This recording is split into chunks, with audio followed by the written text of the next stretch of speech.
Байцгаана хүүхдүүдээ өнөөдрийн монгол хэлний хичээлээр балархай агшийг зөв бичлэлээр орно.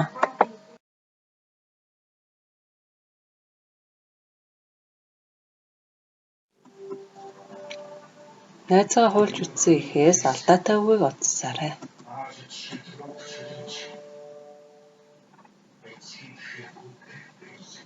Бордоотой бороо. Мандах ахаасаа ирсэн загтлын хангийнхаа найз нарын дунд санамсаргүй залтсны улмаас бараг жил тойрон хадгалж явсан нууцаа алтхыг шахав.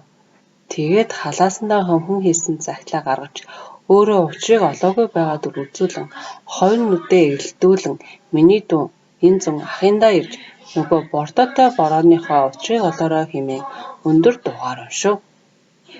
За дараах зохиолын хэсгээс алдаатай бичсэн үгсийг олцгоё.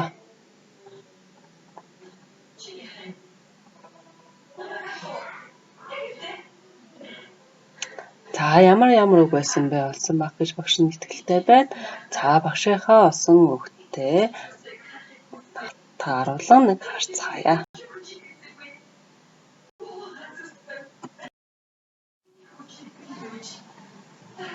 За өнөөдрийн хичээлийн сэдэв маань балархай агшийг зөв бичих. Хичээлийн зорилго балархай агшийн үүргийг мэдэх. Хичээлийн зорилго нь гээдгүй дүрмийг тайлбарлана.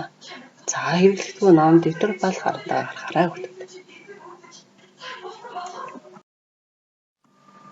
За гээдэх шин дүрм. Гээдгийн шин 300 дүрм байгаа. За энд гүйвэлэгчд төгссөн үгэн дээр утгашир гэсэн залуу залхахад үгийн эцсийн гүйвэлэгчийн өмнөх балархай агшиг гээднэ. За жишээ нь нөхөр гэдэг байгаа тийм ээ. Нөхөр гэдэг маань гэдэг маань гүйвэлэгчд төгссөн үг байна. Тэнээр утгашир гэсэн залуу залхасан байна. За тэгэхээр яах нь энэ нөхөр гэдэг үгийн энэ балархай агшиг маань үүрэггүй болоод гээгдсэн байна. Нөхрийн. За дараагийнх нь ийгээс бусад богино ишгээр төгссөн үгэнд утгашир гэсэн залуу залхад үгийн төгсгөлийн балархай агшиг гээгднэ. За жишээ нь торог гэдэг үгэн дээр тороггоо гэд ишээ төгссөн байна. Тэн дээр утгашир гэсэн залуу залгалаа төгсгөлийн балархай агшиг маань гээгдсэн байна. За дараагийнх нь гүйвэлэгчд төгссөн үгэнд гүйвэлэгчид гэсэн залуу залхахад өмнө ишиж ирүүлвэл мөн үгийн эцсийн гүйвэлэгчийн өмнөх балархай агшиг гээгднэ гэх. За нөхдөд гэдэг үг маань Тэ гэдэг маань гүйвэлэгчд төгссөн үгэн дээр гүйвэлэгчд төгссөн үгэн дээр гүйвэлэгчд гэсэн залуу залуулаа. Тэгэхэд эцсийн гүйвэлэгчийн өмнөх балархай агшиг гээгднэ гэсэн дүрмээрээ энэ нөгөө маань гээгдээд нөхдөд гэсэн байна. За балархай агшиг гээгдэхгүй тохиолдлуудыг маш сайн ажиллаж хараарай. За ямар гişүүд гээгддэггүй лээ бид нар өмнөх ангид дээр үзсэн байгаа. За оноос нэрийн балархай агшиг гээгдэхгүй, гişэд гүйвэлэгч гişгдвэл балархай агшиг гээхгүй. Заримдаг гүйвэлэгчийн дараа заримдаг гүйвэлэгч ороод гişгдвэл бас гээхгүй. За үгийн дунд орсон жишээс бусад гүйвэлэгчийн дараа орсон гişгийг мөн гээхгүй. За жишээнүүдийг сайн ажиглаарай. Үйл нэрийн хэгийн өмнөх балархай агшиг гээхгүй. Дараалан орсон 3 гүйвэлэгчийн 3 дахь нь хэлний үзүүрийн эсвэл хоолойн байвал балархай агшиг гээхгүй. За балархайг нь ишгжүүлсэн, ялгсан, зөөлийг тэмдэглэсэн үүрэгтэй бол гээхгүй байх нэ. За дасгал 2. За алдаатай бичсэн үгсийг эрхэм тусдаа тайлбарлая. За дээр бид нар бордоотой бороо зохиолын хэсгээс алдаатай бичсэн үг олсон байгаа.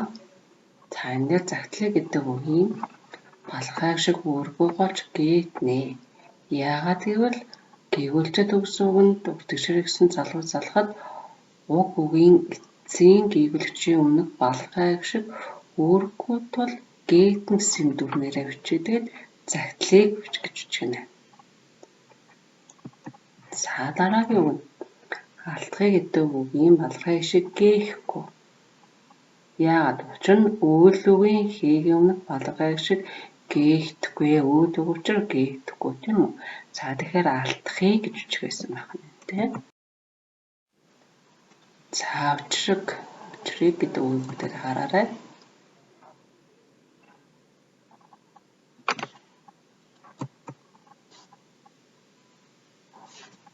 Задлсны гэдэг үгийг бас хараарай.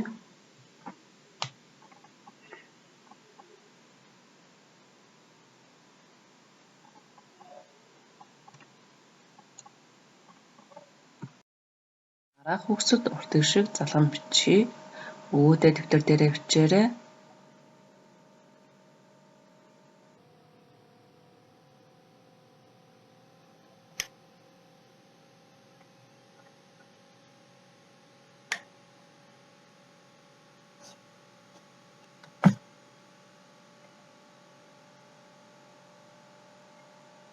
За зөв бичсэн хэсгээ поштойгоо нэг шалгацгаая. За бодол гэдэг үг байна. Бодол гэдэг үгийн балархай шиг маань гээгдсэн байна. За яагаад гээгдсэн бэ гэхээр гээгүүлэгчээ төгссөн үгэн дээр урт гişгээр гэсэн залгахад гээгүүлэгчийн өмнө балархай шиг үүрэггүй бол гээгднэ гэдэг дүгнэмээрээ бичигдээд бодлоо олсон байна.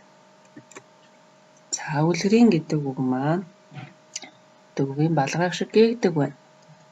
За яагаад гээгдэг вэ гэхээр ишигт гээгүүлэгч ишиггүйдвэл балархай шиг гээхгүй гэдэг дүгнэмээр бичсэн байна.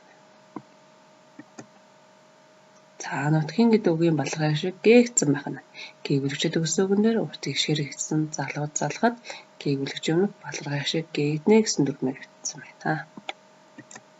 За унгай гэдэг үг маань балархай шиг гээгдсэн байна.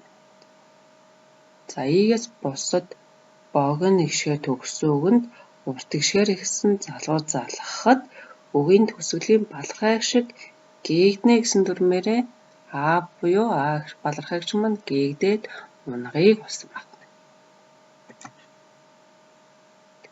За нүдтэй гэдэг үгийн балархай шиг гээгдэг байна. За заримдаа гээгүүлэгчийн дараа заримдаа гээгүүлэгч ороод ишиггүйдвэл балархай шиг гээхгүй гэдэг дүрмээр бичсэн байна.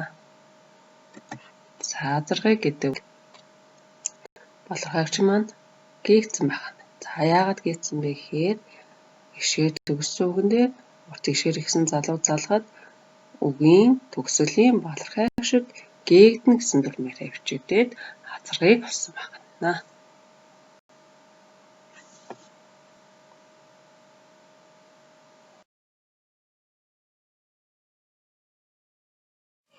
За дасгал 4. Дараах үгсийг тохирох групптэй холбоё. За дэвтэр дээрээ бичээд холбоорой өгдөг.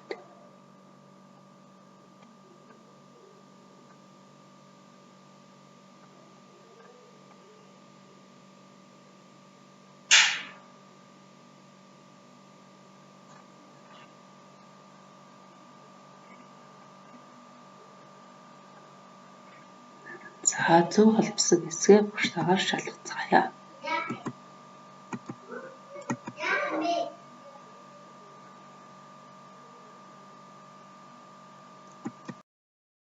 Дасгал 5. Гээгдэг гişиг болон гээгдэхгүй гişгийн дүрмтэй үгсийг хоёр жишээ гаргаад өгүүлбэр оруулан бичээрэй.